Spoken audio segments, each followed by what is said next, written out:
Boa tarde, meus queridos irmãos. Nós vamos comentar hoje um assunto muito importante sobre as duas igrejas, uma do Velho Testamento e a outra da dispensação da graça, a igreja de hoje.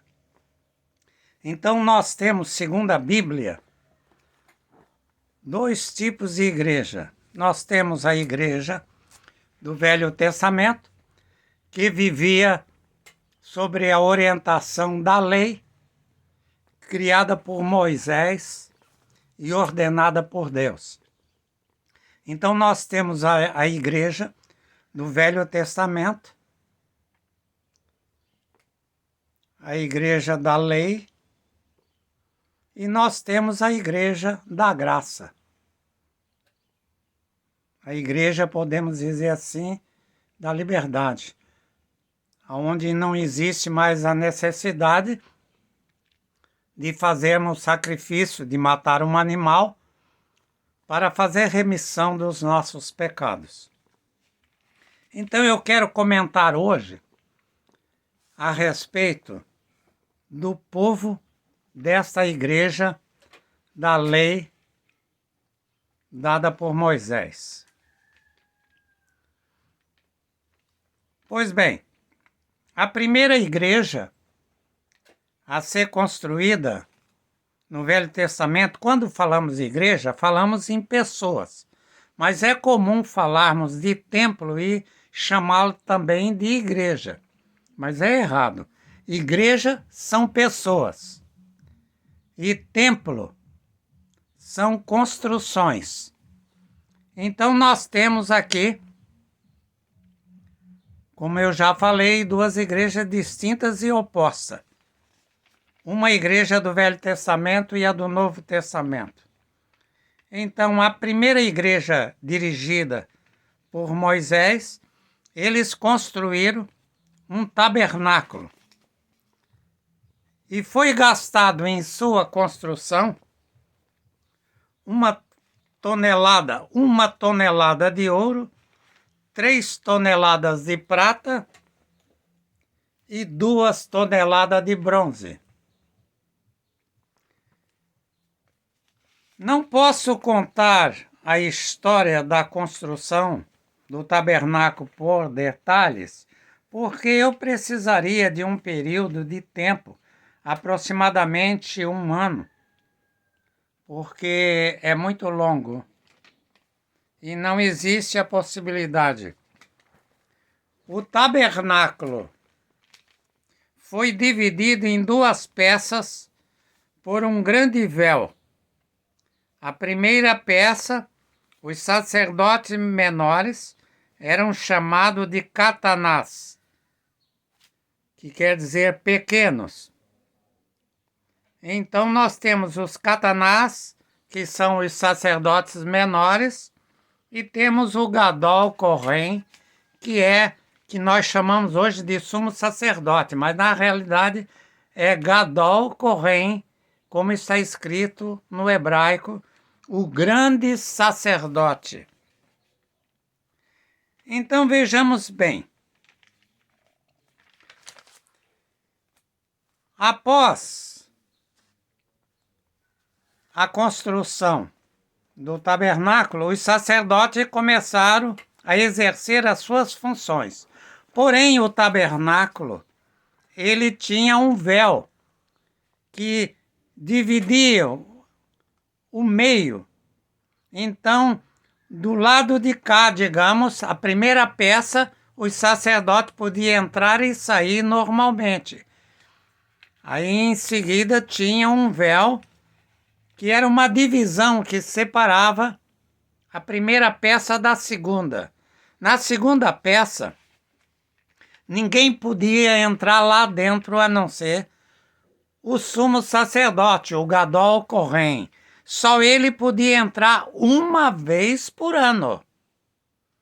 Ele podia entrar lá naquele templo. Então funcionava assim.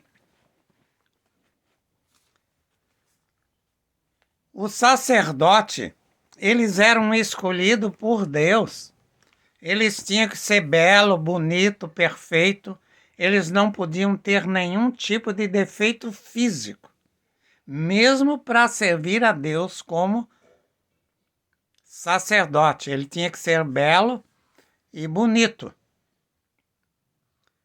Então eles se preparavam durante o ano inteiro. E uns dias antes dele entrar dentro do tabernáculo, era preparado a sua estola sacerdotal, a sua roupa, os seus utensílios. Ele era feito um cerimonial, ele tomava um banho, ele era lavado e escovado com salitro e água, não podia ficar, vamos dizer assim, um organismo qualquer, de uma sujeira qualquer nas suas unhas. Aquilo, a higiene era necessário, era escovado as unhas, os pés, era lavado, bem lavado o corpo. Depois ele vestia aquela estola sacerdotal, colocava sobre o seu corpo, sobre os seus ombros. E mesmo assim era amarrado uma corda na sua cintura. Porque na segunda parte do tabernáculo, onde existia o véu, ele tinha que ultrapassar o véu. E do outro lado, chamava-se os Santos dos Santos, como eu já disse, nesse lugar, só o Gadol Kohen poderia entrar, os outros sacerdotes não poderiam entrar, era só o Gadol Kohen, o grande sacerdote. Então, lá no Santo dos Santos estava a Arca da Aliança. A Arca da Aliança, ela era feita de ouro e tinha 2 querubins em cima da tampa da propiciação. E o sacerdote entrava uma vez por ano. E o sangue dos animais que eles sacrificavam era aspergido sobre a tampa da propiciação da Arca da Aliança para perdão dos pecados. Então a pessoa ia ao sacerdote, fazia sua confissão de culpa, e o sacerdote, de acordo com o tamanho, com o pecado, com a grandeza do pecado que ele cometeu, então era oferecido, se fosse uma coisa simples, comum, era oferecido um casal de pomba, uma ovelha. Agora, se fosse uma coisa mais grave, já passava para um animal maior, como um boi. Então ele era sacrificado. E também havia o shekel em prata também. Às vezes o sacerdote cobrava em shekel, era uma espécie de um dinheiro, uma moeda corrente daquela época. Então o shekel de prata era pago juntamente com um animal, um casal de pomba, um casal de ovelha, ou um boi. De acordo com o pecado, o sacerdote dava a sentença. Então, após o sacrifício, era separado o sangue para o Gadol Kohen, o grande sacerdote, entrar nos santos de santos e aspergir em cima da tampa da propiciação, porque a Shekinah, a presença de Deus, a glória de Deus, ela estava ali em cima da tampa da propiciação da Arca da Aliança. Então era necessário que o sumo sacerdote ou o Gadol Kohen entrasse lá dentro. E esse animal a qual era tirado o sangue, a sua carne era assada, era feita uma espécie de um sacrifício agradável perante o Senhor. Então a sua carne, a vítima que estava ali oferecendo o sacrifício, o pecador, pedindo a oblação dos seus pecados, ele comia a carne do sacrifício. E uma outra parte era entregue aos sacerdotes para eles comerem, né? E o restante, as sobras, as entranhas do animal, tudo que sobrava, que não era usado, aquilo era queimados e depois eram enterrados. Mas voltando ao assunto, o sumo sacerdote tinha que fazer a oblação pelos pecados das vítimas que se dirigiam ao tabernáculo. Pois bem, após todo esse processo, o Gadol Kohen sujava as mãos, abria-se ali no Santo dos Santos, um lugar especial que havia ali no véu. O sacerdote botava a mão para a frente, a mão ensanguentada, a primeira mão na entrada, e ele entrava. Ele dava 7 passos para a frente, mas antes de dar esses 7 passos, ele não podia ver a Arca da Aliança, porque a glória de Deus estava em cima, na tampa da propiciação, na tampa da arca. Então, achei que na presença de Deus estava ali. Então, ele tinha que fazer incenso, que é aquela fumaça branca. Então, ele fazia incenso, e o incenso cobria todo o tabernáculo. E quando o sacerdote não conseguia enxergar mais nada, nem a ponta do seu nariz, nem a ponta do seu pé, ele podia entrar.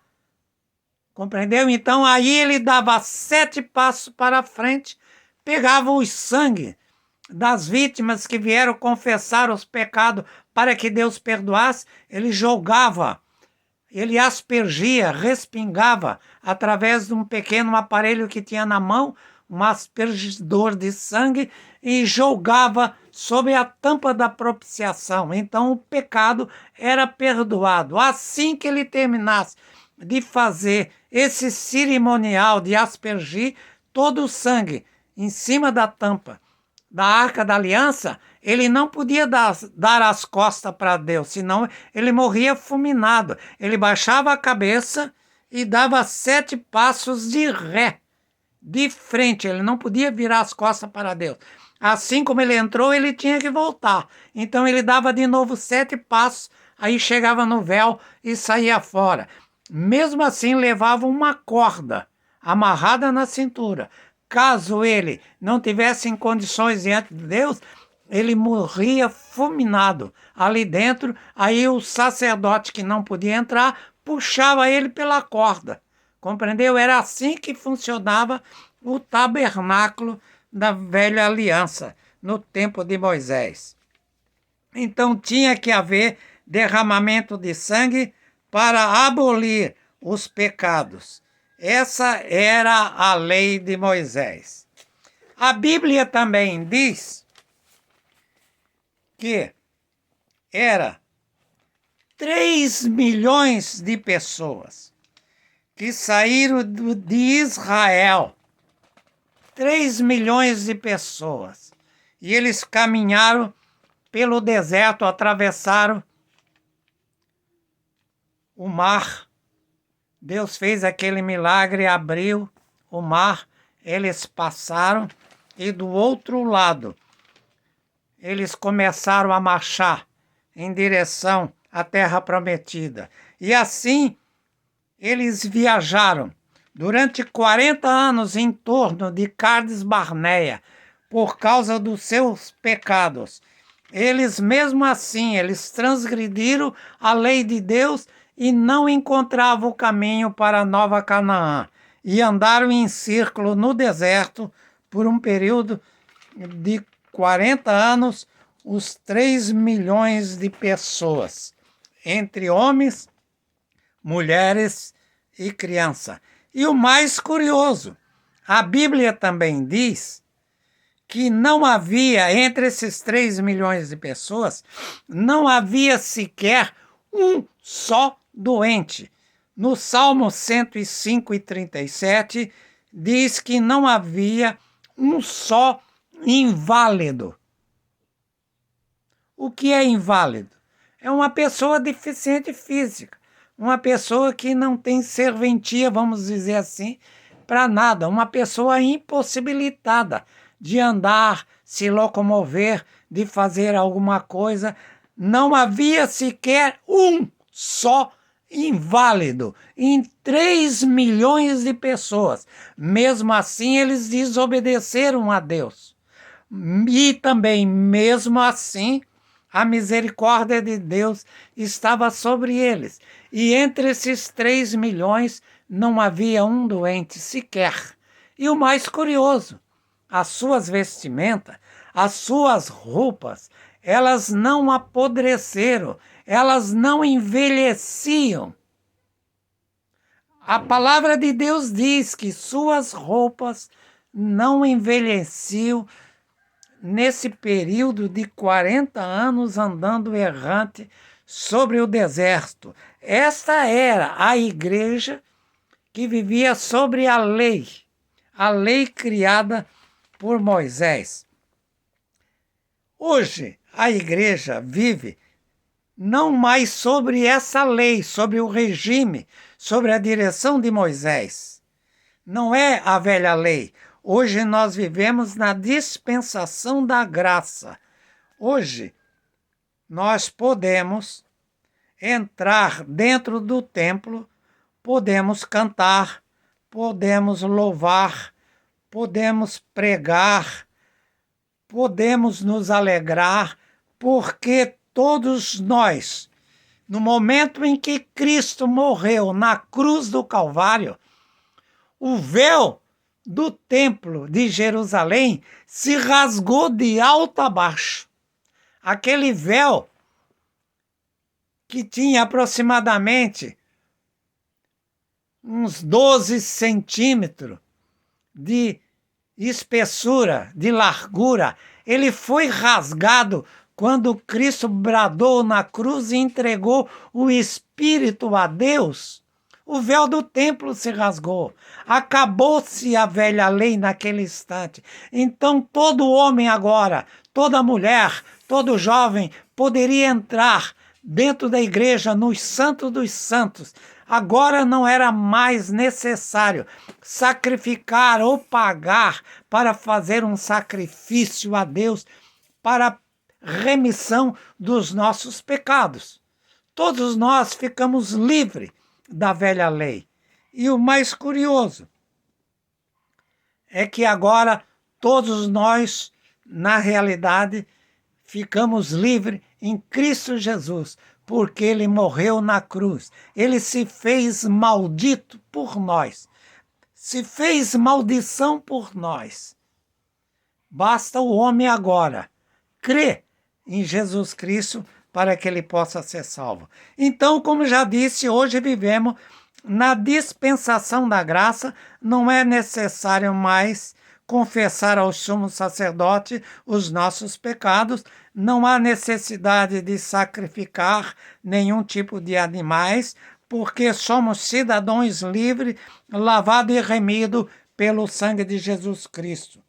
Mas aí eu pergunto para você, por que hoje 95% do povo de Deus estão morrendo de doença, estão capengas, estão se arrastando? Se você faz parte desse grupo de pessoas, algo deve estar errado com os ensinamentos da igreja ou algo está errado com você. Agora eu pergunto, onde está o erro?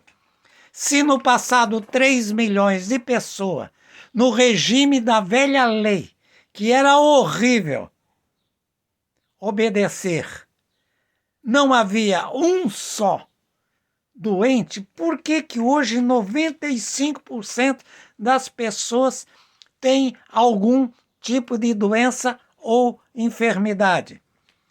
Mas tem um grupo de pessoas que dizem, né, que as pessoas estão doentes é porque elas estão em pecado. Pois bem, se for assim, vamos continuar mais para frente para ver o que está errado conosco, ou com a igreja no passado, ou com a igreja de hoje.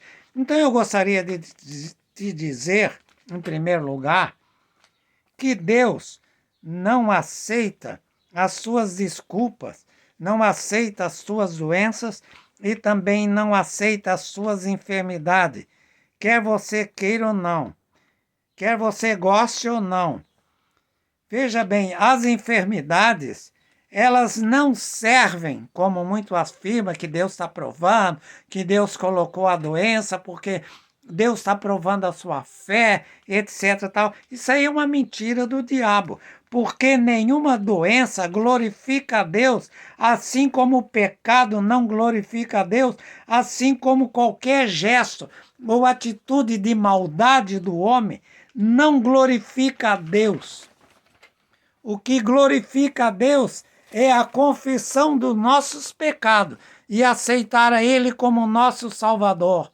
Outra coisa, Deus não castiga ninguém com enfermidade como muitos afirmam. Essa história de dizer que Deus coloca no corpo de uma pessoa para provar a sua fé, a sua religiosidade ou a sua humildade, isso aí é uma mentira diabólica, né? Isso aí é doutrina do pecado. Veja bem o que Deus diz na Bíblia, em Mateus 7, 9 a 11. Diz assim: porventura, se um filho pedir para o pai um pedaço de pão, ele lhe daria uma pedra? Ou ele lhe pedir um pedaço de peixe, ele lhe daria uma cobra? Lógico que não. Então diz o outro verso, o 11. Se vós que sois maus, veja bem, se vós que sois maus, essa palavra é dirigida a nós que somos maus, sabemos dar boas coisas aos nossos filhos, quanto mais o vosso Pai Celestial. Viu? Aqui acaba com essa tese errônea. Se nós que somos maus sabemos dar coisas boas aos nossos filhos, você acha que Deus vai colocar uma enfermidade e colocar o filho dele aí numa cama gemendo, gritando, sofrendo 5, 10, 15 anos, 20 anos, aí no leito de enfermidade? Que Deus é esse? Se for assim, Deus não é amor.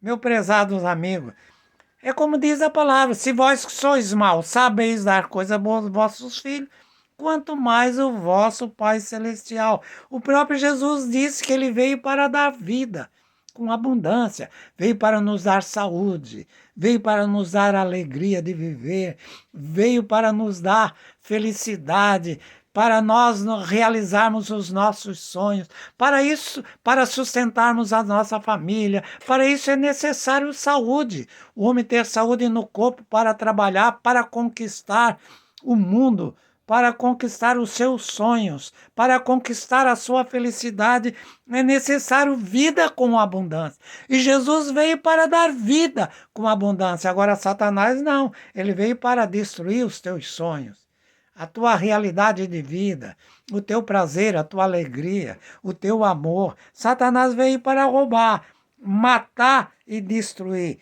Então Deus não castiga ninguém. Segundo a Bíblia, em Ezequiel 33:11, Deus diz o seguinte, que ele não tem prazer sequer, veja bem, na morte do perverso. Ele não tem prazer na morte de um assassino. Ele não tem prazer na morte de um ímpio, de uma pessoa, mesmo não crendo nele. Veja, mesmo não crendo em Deus, mesmo sendo um ateu, Deus não tem prazer na morte do ímpio, do perverso. Ele não tem prazer.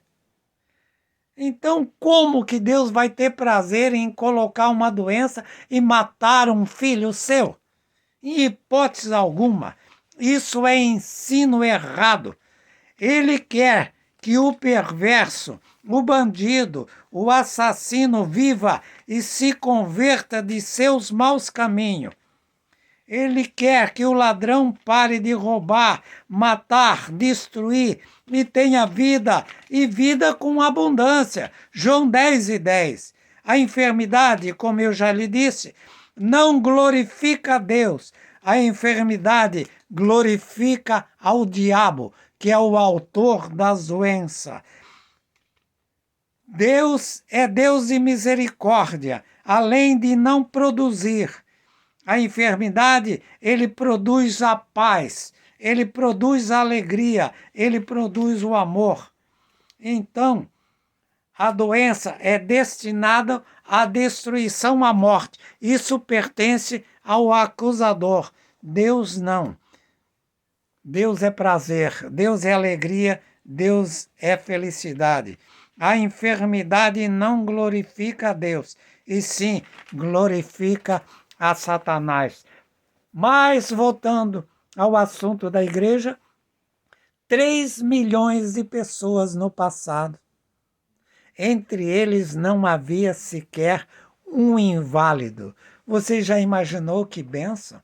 Não havia doentes, não havia nada. E aquele povo ficou 40 anos no deserto, andando em círculo. Mas entre eles não havia doença. E por que nós hoje não precisamos de sacrifício? Não precisamos de matar animais, derramar sangue, não precisamos de pagar, não precisamos dessas coisas. Basta crer e aceitar Jesus Cristo como Salvador. Já é o suficiente para nos garantir a vitória. E por que então que nos dias de hoje 95% das pessoas, desculpe, são doentes, mesmo vivendo na graça, mesmo servindo a Deus? Por quê? A Bíblia nos dá a resposta. Mas para isso, é necessário que você espere até o segundo vídeo, até semana que vem, que eu vou fazer um vídeo por que as pessoas hoje é diferente das pessoas do passado. Por que hoje a doença sobrevive de uma maneira gigantesca? Por que ela destrói? Por que ela mata? Por que ela destrói os sonhos das pessoas? Então nós vamos saber tudo isso dentro das Escrituras. E aí nós vamos começar a estudar um pouquinho sobre Corintos, ou Coríntios, aquele povo em que Paulo pregou a palavra de Deus. Por que havia entre eles muitos fracos e doentes e muitos que morreram e estavam morrendo? Por quê? Mesmo servindo a Deus dentro da igreja. A maioria deles. Então nós vamos ficar sabendo tudo isso no próximo vídeo. Agora eu quero orar por você. Você que está doente, creia que Jesus Cristo se faz presente aqui e agora. Creia que Ele tem o poder de tocar em você, de tirar a tua dor, a tua infecção, a tua doença, a tua enfermidade. Não interessa, meu amigo, o teu problema. Cristo é a solução para todos e para qualquer problema. Para Ele, uma dor de dente ou um câncer é a mesma coisa, porque Deus é poder, Deus é autoridade, Deus é amor, Deus é prazer, Deus é alegria. Então Ele está aqui para devolver a você o que você necessita, o que você precisa, saúde e vida com abundância, para que você possa realizar os seus sonhos, a sua felicidade, para que você possa correr atrás de seus sonhos e ser feliz. Então, prezado amigo, creia na cura divina, creia na libertação, Creia que o Senhor vai ao teu encontro nesses momentos em que nós vamos fazer a oração da fé. Nós vamos orar e vamos repreender toda sorte de doença, toda sorte de enfermidade. E você vai ser um cidadão livre. Livre da doença, livre da enfermidade, para seguir o Senhor Jesus Cristo. Agora, fecha os teus olhos, incline a tua cabeça, leva os teus pensamentos aos céus. Se puderes, coloque a tua mão sobre a tua enfermidade. Se não puderes colocar, coloque a tua mão sobre o teu peito ou sobre o teu coração e ore junto comigo. Orar é falar com Deus. Não existe um tipo de oração. Orar é falar, como se fala com um filho fala com seu pai, com sua mãe. Peça a Ele. Pergunte a Deus por que você está sofrendo. Questione Deus. Mas é necessário que você abra o seu coração e diga: Senhor, eu te aceito como meu Salvador, como meu Senhor. Me liberta. Eu prometo que eu vou te servir, que eu vou procurar a tua casa, a igreja mais próxima, e vou te servir. Eu e minha casa vamos servir o Senhor. Prezado amigo, creia que o Senhor Jesus Cristo se faz presente nessa oração. E eu tenho certeza que você vai ser uma nova criatura. Oramos nesse instante. Amado e eterno Deus, aqui estamos diante deste povo que está ouvindo, Senhor, esse vídeo. Eu quero, Senhor, que tu vá ao encontro de suas necessidades físicas. Eu sei, Senhor, que eles precisam de um emprego. Dê um emprego para quem está desempregado. Eles precisam, Senhor, trabalhar para pagar as suas dívidas, para comprar o alimento, o pão de cada dia, para botar na mesa, para alimentar os seus filhos. Então eu te peço, supra as suas necessidades. Aqueles que estão desempregados, dê-lhes um emprego. E dê saúde, dê vida, vigor, com abundância, para que eles possam ter disposição e alegria de viver, e que eles possam, Senhor, a partir de amanhã, estar saindo para a rua em busca de um emprego, ou até mesmo para trabalhar no emprego já existente. Ó amado Pai, agora, Senhor, eu te peço também, vê o encontro desse casal que sente tristeza, que existe desarmonia em seu lar, em sua casa, onde o diabo tem procurado destruir esse lar. Eu expulso ele agora. Saia dessa residência. Saia dessa casa agora. Pelo poder do sangue de Jesus Cristo, eu declaro essa casa liberta e livre. E não volte mais. Dê paz para esse casal. Dê harmonia. Dê liberdade para que eles possam serem felizes, criar a sua família e viver em paz contigo, Senhor. Ó Deus, abençoe esse lar. É o que eu te peço agora, em nome de Jesus. E para esses jovens, Senhor, que estudam, que estão na faculdade, abre o seu entendimento para que eles possam aprender melhor, para que o seu cérebro entre, Senhor, numa disposição que eles ficam melhores ainda, para que haja entendimento, para que haja um melhor raciocínio das matérias que eles não conseguem. Abra os seus entendimentos para que eles possam aprender com profundidade. Se com eles, Senhor.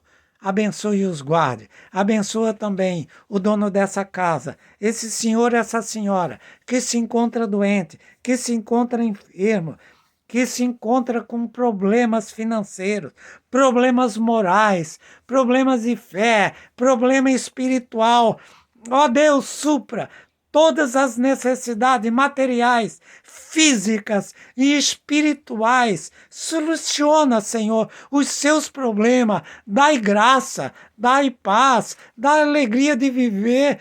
Ó Deus, abençoa essa casa, abençoa também os ouvintes que estão me ouvindo, quer seja num carro, na beira de um rio, num campo, numa lavoura, ou numa casa, ou num apartamento, aonde quer que ele esteja, alcance ele, Senhor, dê a tua uma porção dobrada da tua bênção, da tua saúde, Senhor. Dê, Senhor, proteção, guarda os teus filhos e abençoa, Senhor. Abençoa, Senhor, o pastor Milton, a sua família, os seus filhos. Dê a tua bênção, cura suas doenças, suas enfermidades. Abençoa, Senhor, a minha família. Cura os doentes, Senhor, supra as suas necessidades, abençoa a tua igreja, abençoa o teu povo na face da terra. Agora, Senhor, alcance aqueles que estão me ouvindo neste momento. Supra as suas necessidades, dê uma bênção toda especial. Assim eu declaro essas vidas abençoadas, hoje e para todo sempre, em nome do Pai, do Filho e do Espírito Santo. Amém. Que Deus abençoe ainda esse final de semana e que vocês, a partir da manhã, tenham uma boa semana. Que Deus guie os seus passos e supra todas as vossas necessidades em Cristo Jesus. Esta é a minha oração. Amém, amém e amém.